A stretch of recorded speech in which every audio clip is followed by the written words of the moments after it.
آنے والا ایک آدمی آیا، اس نے سر جھکا کر کے بھیگ دیا۔ اس آدمی کو بڑی حیرت ہوئی کہ میں کتنا بڑا بے شرم، بھیک مانگنے والا بھکاری سر اٹھا کر کے بھیک مانگ رہا ہوں، یہ دینے والا کتنا شریف آدمی ہے کہ سر جھکا کر کے بھیک دے رہا ہے۔ پوچھا کہ اللہ کے بندے، میں تو بے شرم آدمی ہوں، بھیک مانگ رہا ہوں، مجھے سر جھکانا چاہیے، تم تو دینے والے ہو، شریف آدمی ہو، کیوں سر جھکا کر کے بھیک دے رہے تھے؟ وہ راز کی بات آپ کے سامنے رکھنے کے لیے جا رہا ہوں، اس لیے کبھی سر نہیں اٹھائیے گا، یہ سب کچھ اللہ کا دیا ہوا ہے۔ اس نے کہا یار میں نے تمہیں بھیک نہیں دیا، بھیک دینے والا تو اوپر والا ہے، بھیک دینے سے پہلے اسی نے مجھ کو پیسہ دیا اور پیسے کے بعد اسی نے مجھ کو توفیق دیا، وہ کام تو اس کا تھا، مفت میں میرا نام ہو رہا تھا، اس لیے میں سر جھکا کر کے بھیک دے رہا تھا۔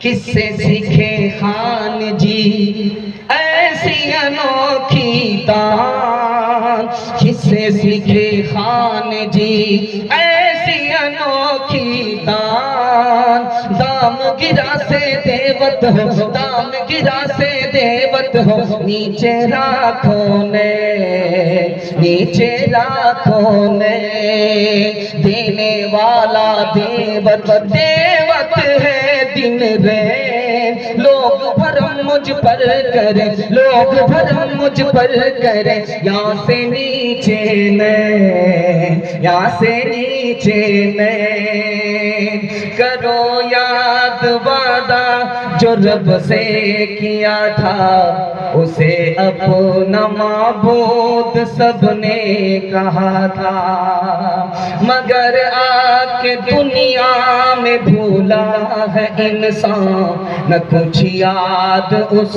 کو رہا ہے دو پیمان، وہ ماں باپ سے مہرباں ہے زیادہ، ہمارا محافظ نگہباں زیادہ، میرے پیارے بھائی رہے دھیان اس کا، بنایا ہے انسان ہے احسان اس کا۔ انشاءاللہ سیدھے جمعے میں نماز پڑھیں گے، بالکل صحیح کہا، ہاتھ اٹھا دیجیے۔ یہ کہاں ہے؟ سسرال میں ہے کہ بنگال میں؟ دھیان سے سنیے گا، دوسرا پیغام سیرت کے حوالے سے سنانے کے لیے جا رہا ہوں، آپ کا دل بہت مضبوط ہوگا اور سنت زندہ کریں گے آپ، اللہ دنیا کی سربلندی آخرت کے آپ کی حسرازی عطا فرمائے۔ دھیان سے سنیے گا، اللہ کا گھر کعبہ دیکھیے کتنا چھوٹا ہے اور اللہ کتنا بڑا ہے، اللہ کتنا بڑا، اس کا گھر اتنا چھوٹا، غور کریں گے تو آپ کو پتا چلے گا یہ سب اسی کی مہربانی ہے۔ اگر خدا جتنا بڑا تھا اتنا بڑا اس کا گھر ہوتا تو زندگی بھر طواف مکمل نہیں ہوتا، یہ تو اس کی مہربانی ہے کہ وہ اتنا بڑا ہو کر کے اپنا اتنا چھوٹا گھر رکھا تاکہ جلدی سے ہمارا 7 چکر پورا ہو جائے، طواف مکمل ہو جائے۔ ایک بات پر کبھی غور کیجئے گا، نبی کا روضہ جہاں پر ہم سلام پڑھتے ہیں، اللہ کے گھر خانہ کعبہ سے 450 کلومیٹر دور ہے، 450 کلومیٹر مدینہ مکے سے دور ہے۔ اللہ کا گھر مکے میں خانہ کعبہ اور نبی کا روضہ مدینے میں 450 کلومیٹر دور ہے۔ کیوں؟ اس میں ایک راز ہے، اگر نبی کا روضہ بھی مکے میں ہوتا، خانہ کعبہ کے پاس ہوتا تو عاشق کا دل ٹکڑا ٹکڑا ہو جاتا، جو طواف کرتا روضے پر دھیان چلا جاتا، جو روضے پر ہوتا اس کا دھیان طواف پر جاتا، اس لیے اللہ نے نبی کے روضے کو 450 کلومیٹر دور کر دیا۔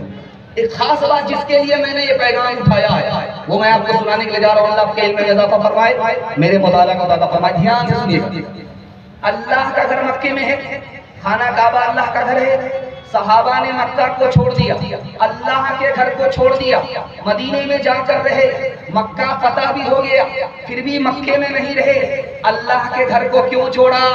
ایک لائنہ اس کا جواب آ رہا ہے، اللہ نے کہا کہ میرے نبی کے ساتھ رہو، میرا نبی جہاں رہے وہیں رہو، چاہے میرا گھر چھوڑنا پڑے اس کی پرواہ نہ کرو۔ یہ خاص بات، آپ کا نماز پڑھنے میں بہت دل مضبوط ہوگا، دھیان سے سنیے گا اس کو، ہاتھ اٹھا کر کے وعدہ کیجئے انشاءاللہ زندگی بھر نماز پڑھیں گے، جنازے کی نماز مسجد میں پڑھیں گے، ہاتھ اٹھائیے انشاءاللہ، ماشاءاللہ آپ بیدار ہوئے ہیں، مکمل بیدار ہونا ہے آپ کو. دھیان سے سنیے گا. ہمارے نبی جب گئے عرش پر تو وہاں نماز ملی، فرش پر نماز نہیں ملی، عرش پر نماز ملی. لکھا ہے لکھنے والے نے کہ نبی کے دل میں خیال آیا کہ میرے پروردگار میں تو اتنی دور آ گیا، تجھ سے قریب ہو گیا، تیری کرسی کے برابر میری کرسی ہو گئی، میں تجھ سے قریب ہو گیا، لیکن میرے پروردگار میرا امتی تجھ سے کیسے قریب ہوگا؟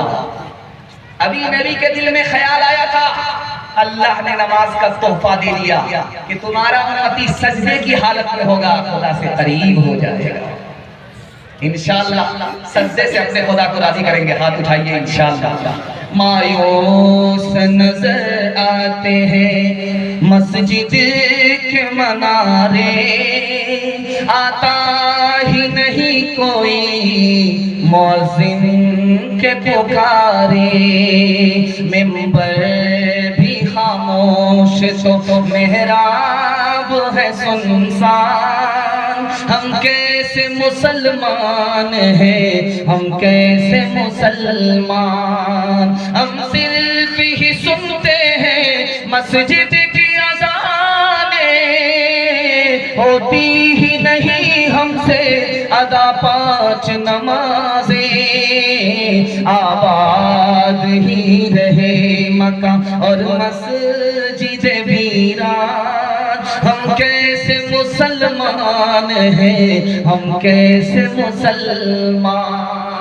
قرآن کے حوالے سے تیسرا پیغام آپ کی خدمت میں آ رہا ہے. سننے کے لیے تیار ہے تو جوش کے ساتھ ہاتھ اٹھا دیجئے انشاءاللہ. جنازے پر قرآن پڑھیں گے، ہاتھ اٹھائیے انشاءاللہ. مردہ لوگوں کا تیزی میں ہاتھ اٹھ رہا ہے، دھیان سے سنیے گا، جلدی سے نکل جائے گا. اللہ کے رسول پیدل چل رہے، صحابی سوار ہیں. صحابی نے ہاتھ جوڑیا، یا رسول اللہ آقا پیدل چلے، غلام سوار ہو، بڑی بے ادبی ہے. کہا بہت بڑی بے ادبی نہیں ہے، تمہارے ادب میں نبی اس لیے پیدل چل رہا ہے کہ تم حافظ قرآن ہو. ہمارا قبرستان بہت بڑا ہوتا ہے، پیدا ہونے والے زیادہ ہوتے ہیں، مرنے والے کم ہوتے ہیں، اس لیے جگہ بہت ہوتی ہے. لیکن مسجد نبی کے پاس جو قبرستان ہے وہاں جگہ بہت تھوڑی ہے. ہر 6 مہینے میں قبر کو کھولا جاتا ہے، نیا مردہ اس میں دفن ہو جاتا ہے. 6 مہینے کے اندر لاش بھی غائب، کفن بھی غائب، لیکن ایک قبر ابھی تک موجود ہے، اس کو ہر 6 مہینے پر کھولا جاتا ہے، لاش کے ساتھ کفن بھی محفوظ. سعودی حکومت پریشان، بھائی یہ کس بندے کی قبر ہے؟ جب 2-3 مرتبہ دیکھا، ہر 6 مہینے میں کھول کر کے دیکھا کہ کفن کے ساتھ لاش بھی محفوظ ہے، تو بیٹے کو بلایا. بیٹے سے پوچھا کہ تمہارے باپ کا کیا معاملہ ہے؟ تو میرے باپ عالم تھے، نام بدر عالم میرٹھی تھا، ترجمان السنت کے مصنف تھے، حافظ نہیں تھے، عالم تھے، لیکن جب سامنے کوئی حافظ بچہ بھی ہوتا تھا تو پیر نہیں پھیلاتے تھے حافظ کے احترام میں. اسی کا نتیجہ ہے کہ زمانہ ہو گیا مرے ہوئے، لاش بھی محفوظ ہے، کفن بھی محفوظ. تیسرا نمونہ آپ کی خدمت میں لے کر کے آ رہا ہوں، دھیان سے اس کو سنیے گا. شادی ہو گئی جوان کی، 1 سال ہوا کوئی بیٹا نہیں کوئی بیٹی نہیں، 2 سال ہوا کوئی بیٹا نہیں کوئی بیٹی نہیں. لوگوں نے کہا یار تو کیسا جوان ہے، شادی ہو گئی، سال ہو گیا، لیکن کوئی کیلنڈر ہی نہیں چھپ رہا. یہ بیچارہ منہ پر کپڑا ڈال کر کے بازار سے گزرتا ہے کہ لوگ کیا کہتے ہیں. اب رات کے سناٹے میں دعا کرتا ہے میرے پروردگار کب تک منہ چھپاتا رہوں گا، بیٹا نہیں صحیح ایک بیٹی دے دو. وعدہ کرتا ہوں کہ بیٹی کے جب شادی ہوگی تو دنیا کی ہر دولت سے مالا مال کر کے بھیجوں گا. جوش میں بول تو گیا، قبولیت کی گھڑی چل رہی تھی، دعا قبول ہو گئی. بیٹا تو نہیں ملا، بیٹی مل گئی، لیکن بیٹی جب جوان ہوئی تو جیب میں پیسہ ہی نہیں. اب بڑا پریشان ہوا، امام شافعی رحمت اللہ علیہ کے پاس دوڑا آیا. کہا حضور میں تو پھنس گیا. کہا کیا پھنس گیا؟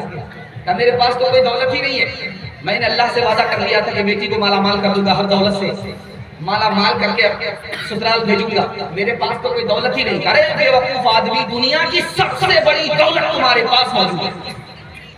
کہا کہ حضور وہ تو میرے پاس ہے ہی نہیں، آپ کیسے کہتے ہیں؟ کہا کہ دنیا کی سب سے بڑی دولت قرآن ہے. بیٹی کو قرآن سکھا دو، جب وہ رخصت ہونے لگے تو اس کے ساتھ قرآن رخصت کر دو. دنیا کی کوئی دولت قرآن سے بڑھ کر کے نہیں ہے. ہاتھ اٹھا کر کے وعدہ کیجئے پہلے ہمارا بچہ قرآن پڑھے گا بعد میں اسکول پڑھے گا. ہاتھ اٹھائیے انشاءاللہ. قوم کا بچہ مدرسے میں اپنا بچہ صرف اسکول میں ہاتھ اٹھائیے بالکل صحیح جا رہا ہے.